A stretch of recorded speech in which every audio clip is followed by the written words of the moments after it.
열왕기하 15장 1절에서 7절까지의 말씀을 교독하시다가 우리 마지막 절은 함께 봉독하시도록 하겠습니다.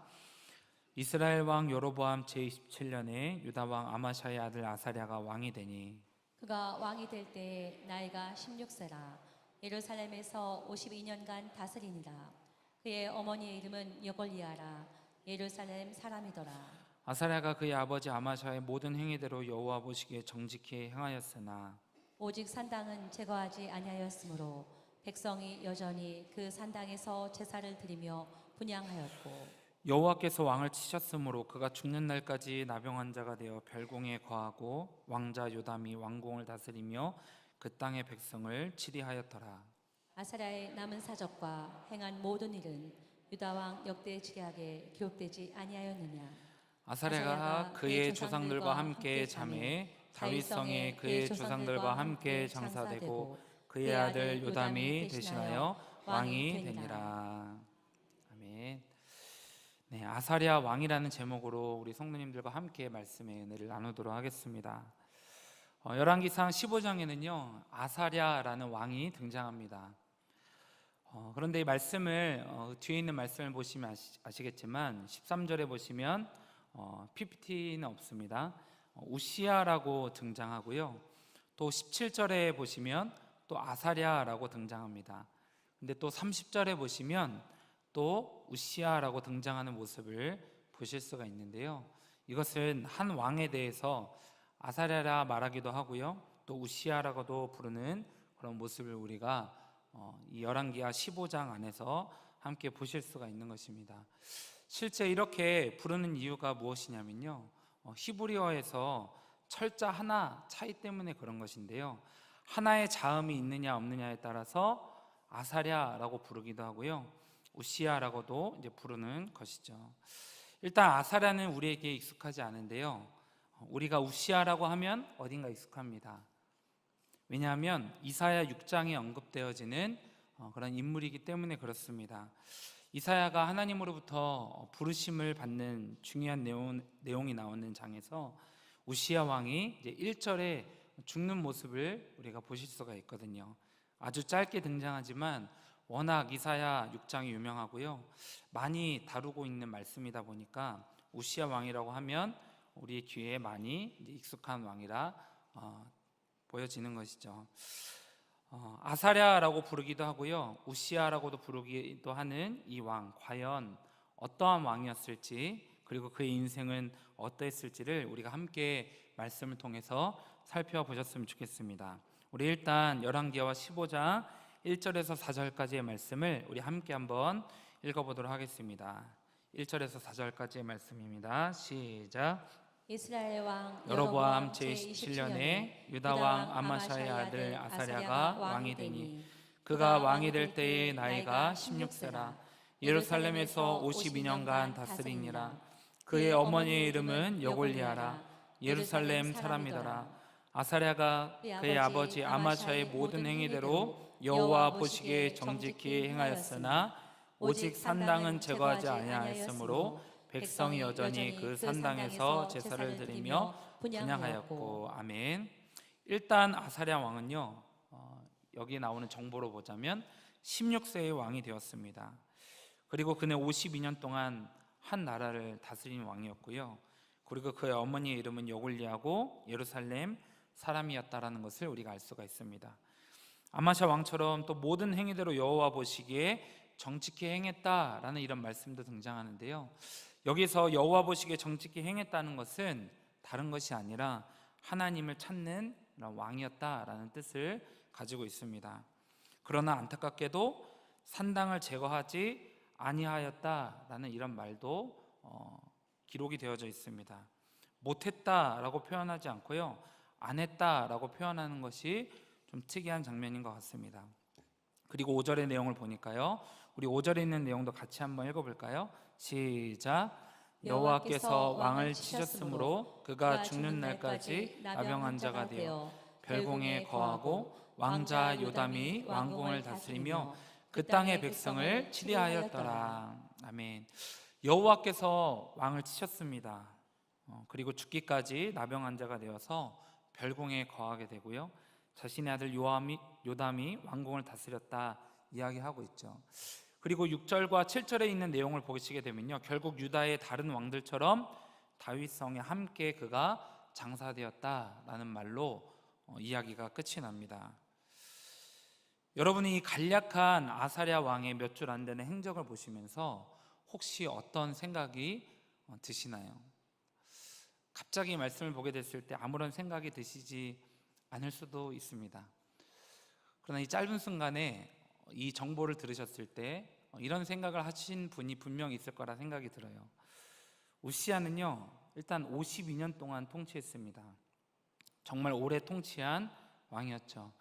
그러면 정말 많은 일들이 있었을 것이고요. 적어도 그 많은 일들 중에서 굵직한 일들이 성경에 기록됐을 법한 것이죠. 그런데 열왕기는 아무런 이야기가 없습니다.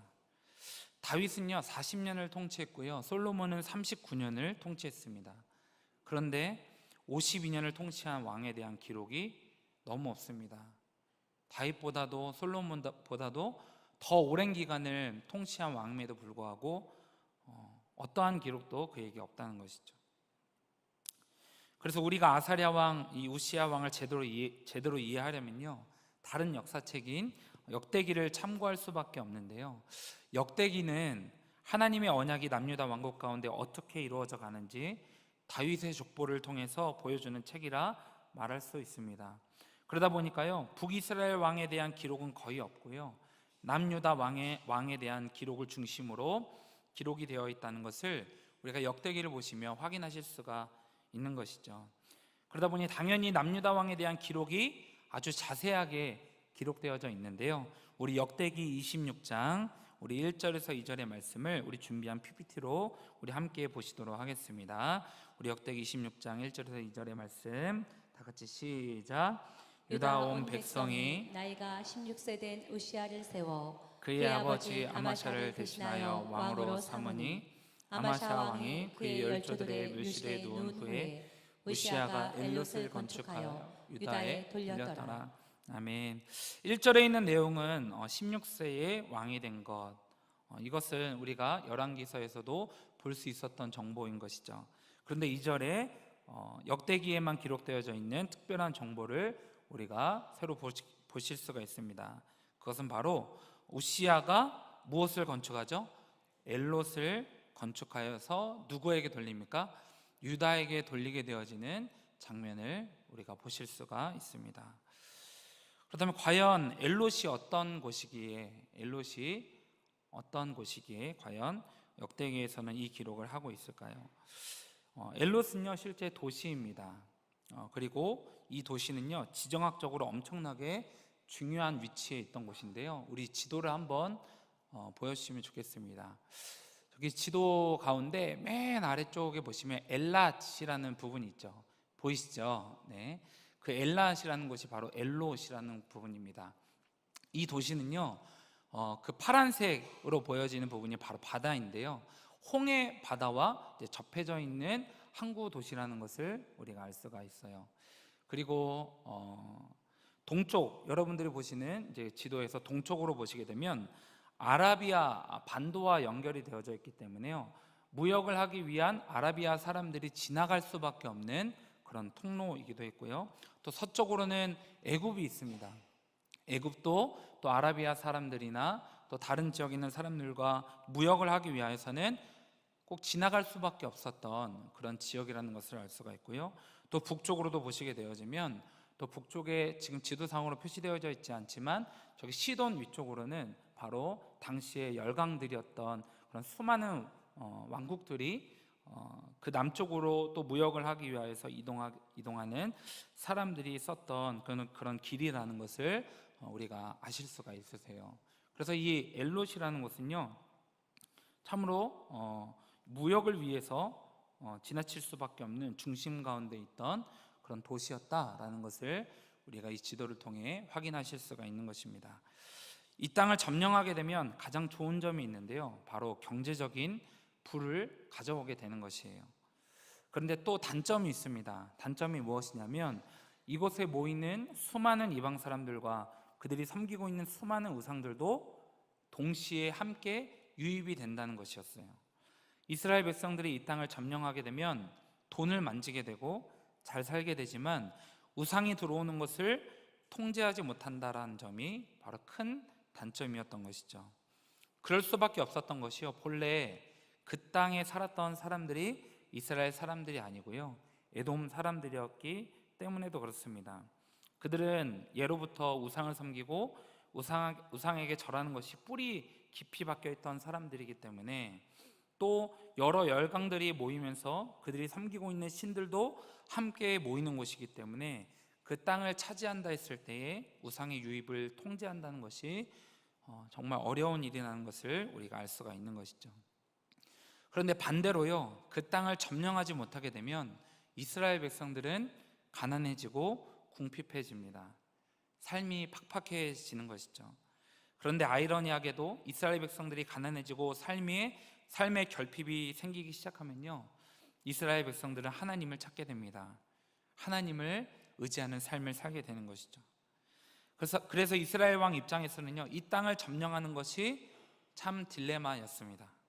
여기를 차지하게 되면 이스라엘에 막대한 부가 생기지만 반대로 수많은 우상들이 들어오게 되고, 이 땅을 차지하지 못하게 됐을 때는 가난하고 힘들어지지만 하나님과 더 가까워지게 되는 모습들이 나타나게 되기 때문에 그런 것이죠. 바로 이런 것이 엘롯이라는 곳입니다. 그런데 오늘 우시야 왕은 그런 곳을 점령하고요, 건축해서 유다 백성들에게 돌렸다 말합니다. 그곳에 도시를 더 건축하고 유다 백성들에게 주었다는 것이죠. 이것은 우시야 왕이 유다 백성들에게 불을 가져다 준 왕이라는 것을 설명해 주고 있는 것입니다. 그렇다는 건 반대로 이스라엘 백성들에게 단점도 가져다 준 왕이라는 것이죠. 우상 숭배하는 문제를 안고 가겠다는 것을 의미하기도 한 것이기 때문에 그렇습니다. 왕이 이 사실을 몰랐을 리가 없습니다. 이 땅을 점령한 왕들, 또 점령하지 못한 그런 왕들의 모습을 쭉 봐왔기 때문에 이 땅을 점령했을 때와 점령하지 못했을 때를 우시야 왕은 알았을 것이라는 것이죠. 그래서 열왕기 하에서는 그 왕이 산당을 제거하지 못했다가 아니라 아니하였다라고 표현하고 있는 것입니다. 그럼에도 성경은 그를 어떻게 말하고 있냐면요, 우리 4절과 5절에 있는 말씀인데요, 우리 4절과 5절에 있는 말씀을 같이 한번 읽어보도록 하겠습니다. 시작. 우시야가 그의 아버지 아마샤의 모든 행위대로 여호와 보시기에 정직하게 정직하게 행하며 행하며 하나님의 묵시를 밝히 하는 스가랴가 사는 날에 하나님을 찾았고 그가 여호와를 찾는 동안에는 하나님이 형통하게 하셨더라. 아멘. 여호와 보시기에 정직히 행했다 말하고 있습니다. 아까 말씀드린 것처럼 하나님을 찾는 왕이었다라는 것을 우리가 알 수 있는 것이고요. 그리고 하나님의 묵시를 밝히 하는 스가랴가 사는 날이라는 이런 제안을 말씀 속에서 두고 있기는 하지만요, 우시야 왕은 하나님의 말씀을 올바로 풀어주는 자의 말을 듣고 순종하면서 하나님을 찾았던 것 같습니다. 그리고 하나님은 그런 그를 형통하게 하시는 모습을 우리는 말씀을 통해 볼 수가 있는데요, 일단 우리는 여기서 한번 생각해 봐야 됩니다. 우시야 왕이 엘롯을 선택했죠. 엘롯이 어떤 곳인지 왕이 몰랐을 리가 없습니다. 그럼에도 불구하고 엘롯을 선택한 왕에 대해서 하나님은 벌을 내리셔야 될 것 같은데 오히려 그러지 않으시고 그를 형통하게 하십니다. 그를 형통하게 하시는 이유에 대해서 우리는 하나님의 깊으신 뜻을 다 알 수가 없겠죠. 그래도 우리가 그를 형통하게 하신 이유를 성경에서 찾아보자면요, 바로 이것입니다. 그가 하나님을 찾았기 때문이 그렇습니다. 하나님을 찾을 수 있었던 이유는 하나님의 말씀을 올바로 풀어주는 스가랴가 있었기 때문이고, 왕이 잘못할 때마다 하나님의 말씀으로 이야기하고 잘못된 길로부터 다시 돌이킬 수 있도록 스가랴가 깨달음을 주었기 때문이라 말할 수 있다는 것이죠. 결국 하나님의 말씀이 있었기 때문에 그는 하나님을 계속해서 찾을 수 있었고, 하나님을 찾았던 그를 하나님이 형통하게 하시는 모습을 우리는 보게 되는 것입니다. 그렇다면 우리도 이런 생각을 가질 수 있죠. 우리도 우리의 삶의 영역 가운데 엘롯과 같은 곳을 선택한 다음에 하나님의 말씀을 가까이 하게 되면 우리도 잘 살 수 있겠네요. 우리도 엘롯과 같은 곳을 우리가 삶 가운데 선택하고 하나님의 말씀을 가까이 하게 되어지면 우리도 형통할 수 있겠네요. 이렇게 말할 수 있다는 것이죠. 과연 성경이 우리에게 그것을 보여주려고 하고 있는 것일까요? 우리는 너무 섣불리 판단해서는 안 되는 것입니다. 성경을 계속해서 보셨으면 좋겠는데요. 일단 하나님이 그를 어떻게 형통하게 하시냐 하면요, 우리가 그 말씀이 너무 길기 때문에 제가 간단하게 이야기하면서 넘어가도록 하겠습니다. 일단 이스라엘 백성들이 서쪽 지역을 차지할 수 있도록 하십니다. 서쪽에는요 블레셋이라는 그런 민족이 살고 있었습니다. 그런 블레셋과의 전쟁에서 승리하게 하시고요, 그리고 적의 성벽들을 허물게 해주십니다. 주변 나라들을 정리시켜 주시고요, 블레셋과 아라비아 사람과 그리고 마몬과 같은 나라들이 이스라엘을 쉽게 공격할 수 없도록 하나님께서 지켜주십니다. 암몬에게는 조공을 받게 하시는데요, 조공은 자신보다 강한 나라에게 바치는 거죠. 우시아 왕의 남유다를 하나님께서 그만큼 강하게 하셨다라는 것을 우리가 볼 수가 있습니다. 그리고 우시아가 매우 강성해져서 그 이름이 애굽의 변방까지 들리게 되어지는 그런 일도 있었다라고 이야기합니다. 그리고 엘롯을 차지했기 때문에 그 나라 가운데 뭐가 쌓이게 되냐면 돈이 쌓이게 되는 것이죠. 그러니 이 돈으로 국방에 투자하는 모습도 우리가 볼 수 있습니다. 성벽과 문과 망대들을 세우는 것이죠. 광야에도 망대를 세울 정도로 국방력이 강해지는 모습을 우리가 볼 수 있습니다. 또 우물도 계속해서 파괴되고요, 고원과 평지에 가축들을 기르게 합니다. 또 산과 좋은 밭에 농부와 포도원을 다스리는 자를 두는 모습도 보실 수가 있습니다. 이렇게 나라를 든든히 지킬 수 있는 국방력이 생기니까요, 이제는 내부적으로 안정시키면서 백성들이 만족하며 살 수 있는 여러 가지 환경들이 조성되기 시작하는 것이죠. 여기서 그치지 않습니다. 우리 11절부터 15절에 있는 말씀을 한번 쭉 읽어보셨으면 좋겠는데요, 하나님께서 어떻게 형통케 하시는지 한번 보도록 하겠습니다. 11절부터 15절 시작. 우시아에게 또 싸우는 군대가 있으니 서기관 여유엘과 병영장 마아세야가 직접 조사한 수요대로 왕의 지휘관 하나냐의 휘하에 속하여 떼를 지어 나가서 싸우는지라. 족장의 총수가 2,600명이니 모두 큰 용사요, 그의 휘하의 군대가 30만 7,500명이라. 건장하고 싸움에 능하여 왕을 도와 적을 치는 자이며, 우시아가 온 군대를 위하여 방패와 창과 투구와 갑옷과 활과 물맷돌을 준비하고 또 예루살렘에 제주 있는 사람들에게 무기를 보완하게 하여 망대와 성과 위에 두어 화살과 큰 돌을 속에 던지게 하였으니 그의 이름이 멀리 퍼짐은 기이한 도우심을 얻어 강성하여 짐이었더라. 아멘. 우시아에게는 여러 돕는 자들이 붙기 시작합니다. 서기관 여이엘과 병영장 마아세야와 왕의 지휘관 하나냐와 같은 이런 조력자들이 붙기 시작하는 것이죠. 당시 왕을 위해 싸울 수 있는 족장들의 수도 밝히고 있는데요, 2,600명이나 된다고 합니다. 또 왕의 휘하에 있는 군대가 30만 7,500명이라고도 성경에 밝혀주고 있죠. 또 돈이 얼마나 많으면 군인들마다 방패와 창과 투구와 갑옷과 활을 주고 물맷돌을 준비하게 하는 모습을 보실 수가 있습니다.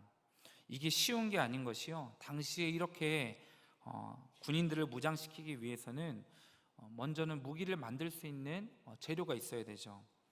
그리고 철과 같은 재료들을 재련할 수 있는 그런 대장장이들도 있어야 됩니다. 그리고 그 대장장이들이 무기를 만들어낼 수 있는 대장간 같은 것들도 많이 있어야 하는 것이죠. 이런 인프라가 구축되어져 있지 않으면 30만이나 되는 모든 군인들에게 무기와 방어구를 제공한다는 것은 실제 불가능에 가까운 일인 것입니다. 그런데 이걸 할 수 있었다는 것 자체가 이런 모든 인프라를 갖추고 있었다는 것을 우리가 알 수가 있는 것이죠. 그리고 재주 있는 사람들을 뽑아다가 무기를 만들게 했고요, 당시 망대와 성곽 위에서 화살과 큰 돌을 던지는 신무기들도 만들었다 이야기합니다. 전쟁을 좋아하시는 분들은 잘 아시겠지만 투석기나 발석기 같은 고급 기술이 필요한 무기들을 이제 만들었다라는 것도 우리가 알 수가 있는 것이죠. 상당히 기술력이 있었다라는 것입니다. 결국 그런 그의 이름이 멀리 퍼졌다, 성경은 설명합니다. 그리고 15절 마지막에 이 형통의 원인이 무엇인지 설명하는데요, 우리 15절에 있는 말씀 한 번 더 띄워주시겠습니까?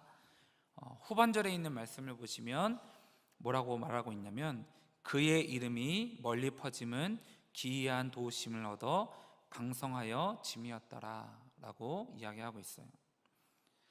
그의 이름이 멀리 퍼짐은 기이한 도우심을 얻어 강성하여 짐이었더라.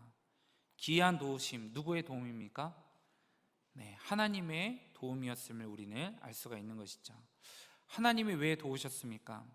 왕이 하나님을 찾았기 때문에 그렇습니다. 하나님을 찾았다는 것은 무엇을 말하는 것입니까? 하나님의 말씀을 스가랴를 통해서 들었고 그 말씀대로 통치하고 나라를 이끌었다는 것을 우리가 짐작해 볼 수가 있는 것이죠. 남유다가 강성해지는 동안 왜 우시아에게 유혹이 없었겠습니까? 무려 52년 동안 통치한 왕이었습니다. 다윗만큼은 아니지만 다윗 다음으로 가장 강성한 나라를 세웠던 왕이 바로 우시아 왕이었던 것이죠. 이런 왕에게 왜 유혹이 없었겠고 죄 짓는 일들이 왜 없었겠습니까? 40년을 통치한 다윗에게도 정말 많은 일들이 있었는데 52년이나 통치한 왕에게 아무런 일도 없었다는 것은 말이 안 된다라는 것이죠. 그럼에도 불구하고 하나님은 그에게 형통함을 허락하셨습니다. 기이한 도우심으로 더욱 강성해지는 일들이 있었다는 것이죠. 그 이유는 무엇입니까? 그가 하나님을 찾았고 하나님의 말씀을 들었다는 것입니다. 그렇다면 우리는 여기서 말씀이 무엇이기에 그렇게 말씀하시는지를 우리가 한번 살펴봐야겠죠. 우리가 여기에서 오해해서는 안 되는 것이 있는데요, 말씀을 부적처럼 생각하고요, 그것을 프로필 사진과 같은 곳에 우리가 저장해 놓고 가까이 대하고 있다든지, 아니면 그 내용이 무슨 내용인지도 모른 채 계속 무한 반복해서 우리가 다독하고 있는 모습을 이야기하는 것이 아님을 먼저 우리 성도님들께 말씀을 드립니다. 오늘 말하고자 하는 말씀은 그런 의미에서의 말씀을 말하고 있는 것이 아니에요. 여기서 말하는 말씀은 이런 것입니다. 잘 들으셨으면 좋겠습니다. 첫 번째로, 말씀을 통해 나는 계속해서 죄인이라는 것을 아는 것입니다. 내 존재를 깨닫고 나는 할 수 없는 존재라는 사실을 인정하는 것입니다. 말씀을 통해서 인생의 주인이 내가 아니라 하나님이라는 것을 아는 것이며, 인생이라는 것이 내 힘으로 살아낼 수 있는 게 아니라는 것을 알게 되는 것입니다. 두 번째로는, 그리고 그 말씀을 통해서 하나님이 어떠하신 분이신지를 알게 되는 것입니다.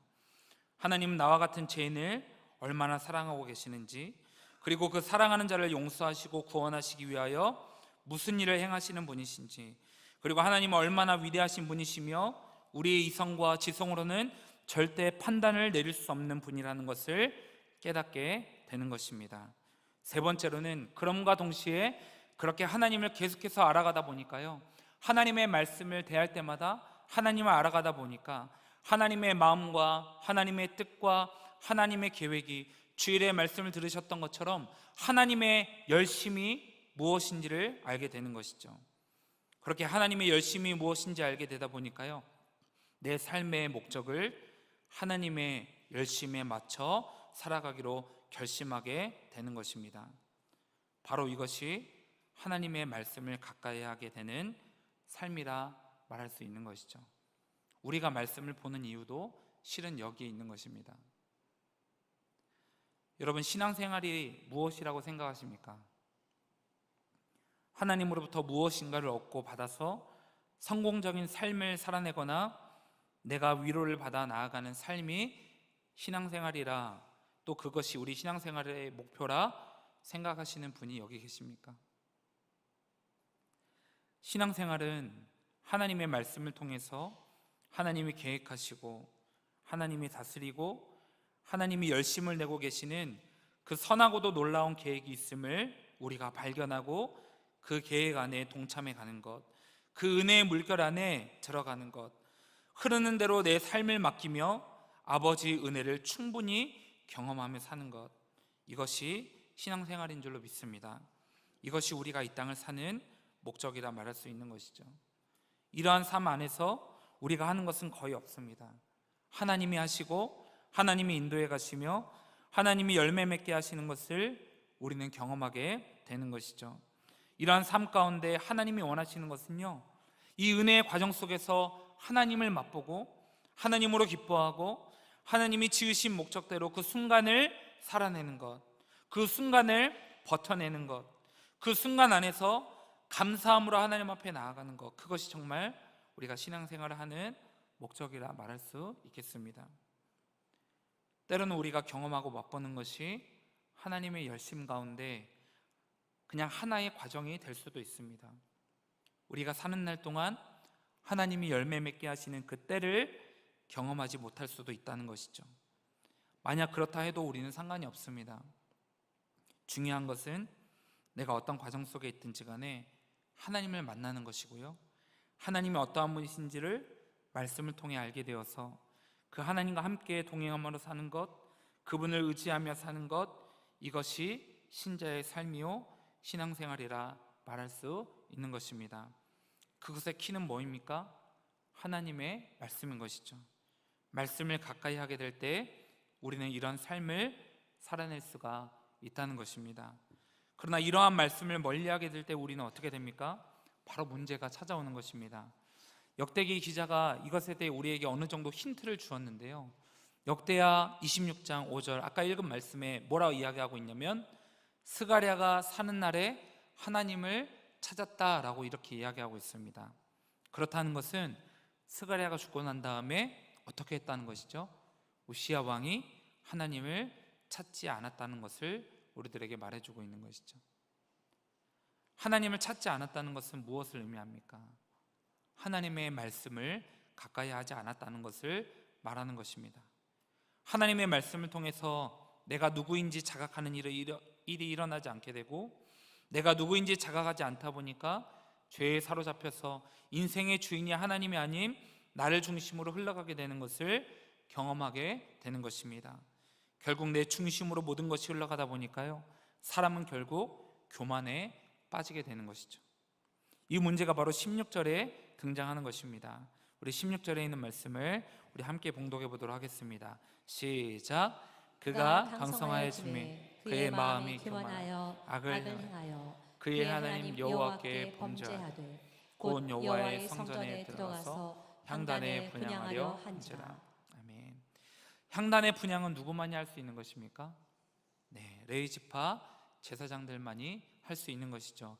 더 정확하게 말하자면 하나님이 지정하신 사람만이 향단의 분향을 할 수 있다는 것입니다.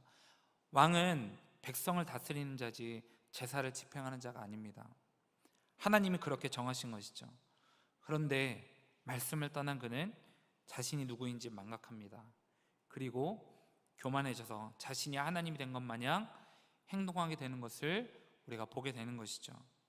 만약 그가 하나님을 계속해서 구하는 자였다면요, 그가 하나님의 말씀을 가까이 하는 자였다면 이런 일들이 일어날 수 있었을까요? 절대 그럴 수 없는 것이죠. 그는 하나님의 말씀에서 이미 멀어진 삶을 살고 있었습니다. 성경을 가르쳐주던 사가랴가 어떻게 되었는지 성경은 정확하게 우리들에게 말해주고 있지 않지만요, 그래서 그를 죽었다라고 단정지을 수는 없지만 중요한 것은 우시야는 지금 하나님의 말씀 앞에 서 있지 못한 존재라는 것이죠. 하나님의 말씀 앞에 있다면 지금 자신의 모습이 얼마나 하나님 앞에 불경스러운 모습인지를 대번에 깨달았을 것입니다. 그런데 그는 지금 자신이 얼마나 교만에 빠져 있는지를 알지 못한다라는 것이죠. 우리는 우시야의 이런 모습을 볼 때 이런 생각을 해볼 수도 있습니다.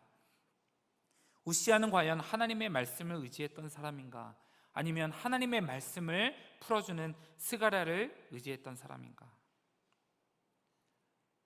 이것은 우리들에게 적용해 볼 수도 있는 문제인 것이죠. 우리는 말씀의 홍수 시대를 살아가고 있습니다. 우리는 말씀을 그래서 잘 전하는 사람들을 계속해서 유튜브나 여러 가지 매체들을 통해서 찾아볼 수가 있죠. 성경에 대한 지식도 풍부하고요, 말씀을 전달하는 능력도 정말 탁월한 사람들이 많이 있습니다. 말씀을 잘 전하는 것이요, 말씀을 잘 풀어주는 것 너무 좋죠. 그러나 우리가 기억하셔야 됩니다. 우리는 사람을 기대하고 사람을 의지하는 자가 되어서는 안 되는 것입니다. 사람은 늘 넘어지게 되어 있습니다. 우리가 바라봐야 될 대상은 하나님밖에 없는 것이죠. 그리고 하나님이 하신 말씀을 의지하는 것밖에 없는 것입니다. 그런데 우리는요, 하나님의 말씀이 아닌 계속해서 사람을 볼 때가 많습니다. 저 목사님이 설교를 정말 잘 전하시는데, 저 목사님이 정말 잘 가르치시는데, 좋은 분에게, 탁월하신 분에게 가르침을 받고 설교를 듣는 것이 나쁘다라고 말하는 것이 아닙니다. 그러나 사람을 사모하지 마시고 하나님의 말씀을 사모하는 열방의 성도님들 되기를 소망합니다. 제가 볼 때는 우시야 왕은 말씀 자체가 아닌 사람을 의지했을 수도 있다라는 그런 생각이 듭니다. 그가 말씀을 중요하게 여기고 말씀 자체를 의지하는 자였다면 스가랴가 없는 상황 속에서도 하나님을 찾고 무엇이 옳은지 분별할 수 있었을 것입니다. 그런데 그에게 그런 모습이 전혀 없는 것이죠. 사람을 의지한 것입니다. 말씀을 잘 전하는 사람의 그 말을 의지했다라고 우리가 생각할 수 있다는 것이죠. 그렇다면 우리는 이런 질문을 할 수 있습니다. 목사님, 이상하게 설교하는 것도 우리가 들어야 됩니까? 그런 말씀을 우리가 듣고 순종해야 됩니까? 그렇다면 저는 여러분들에게 이렇게 대답할 수 있을 것 같습니다. 분별하시기 바랍니다. 하나님의 말씀을 의지하고 사모하는 자들은 하나님께서 말씀을 분별할 수 있도록 성령 하나님을 통해 인도해 주실 줄로 믿습니다. 그리고 강단에서 이상한 말씀을 전하는 사람을 하나님께서 가만히 두시겠습니까? 예배는 사람의 것이 아니죠. 하나님이 주관하시고 하나님이 받으시는 것이기 때문에 하나님이 책임져 주시는 것입니다. 우리는 그런 하나님을 믿는 것입니다. 우리가 미리 짐작하고요, 우리가 판단해서 함부로 정죄하고 우리가 움직이는 우시야와 같은 교만의 모습이 우리 안에 없기를 바랍니다. 예배를 판단하고 설교자를 판단하는 것들도 내가 해야 될 일이 아니라는 것이죠. 하나님이 하실 일입니다. 우리는 잘 분별하여서 진리를 깨달아 나의 삶 가운데 그 진리를 적용해 나아가면 되는 것이죠. 그러면 또 이런 질문을 할 수 있습니다. 하나님의 말씀을 보거나 들어도 잘 모르겠습니다. 그 말씀이 무슨 뜻인지 잘 모르겠습니다. 그렇다면 우리가 이렇게 기도하면 좋겠습니다. 그 말씀을 들을 때마다 깨닫게 해달라 성령 하나님께 기도하시기 바랍니다. 성령님께서 이 일을 위하여 이 땅에 오신 것 아니겠습니까? 성령님께 기도하는 것입니다. 내 눈을 열어주시고 조명하여 주셔서 하나님의 말씀을 바로 알게 해 주옵소서. 우리는 그런 기도가 필요한 것이죠. 우리의 양식만을 위한 기도가 아니라, 우리의 필요만을 위한 기도가 아니라 하나님의 양식으로 하나님의 필요를 채우는 그런 기도를 우리가 해야 될 줄로 믿습니다. 우리는 그렇게 하나님의 말씀을 가까이 하게 됨으로 인해서요, 하나님의 마음을 알아가는 것입니다. 하나님의 열심이 무엇인지를 깨달아 가는 것입니다. 그리고 그 은혜의 물결에 나도 동참해 가는 것, 이것이 우리가 신앙생활을 하는 목표가 되어야 하고 목적이 되어야 되는 것이죠. 결국 우시야 왕은요, 왕실의 묘에 묻히지 못합니다. 열왕기서에서는 다윗 왕실의 묘에 묻혔다라고 말하고 있지만, 그것보다 자세하게 기록한 우리 역대기에서는요, 그가 왕실의 묘실에 접한 땅에 묻혔다 이야기합니다. 그러니까 왕실의 묘에서 떨어진 땅에 묻혔다라고 이야기하고 있는 것이죠.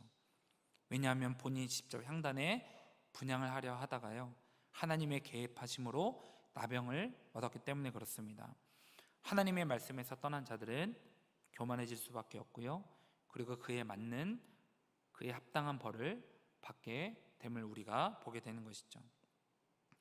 남유다 왕들을 보면요, 우시야 왕보다 통치도 못하고 모든 면에서 부족한 왕들도 정말 많이 있습니다.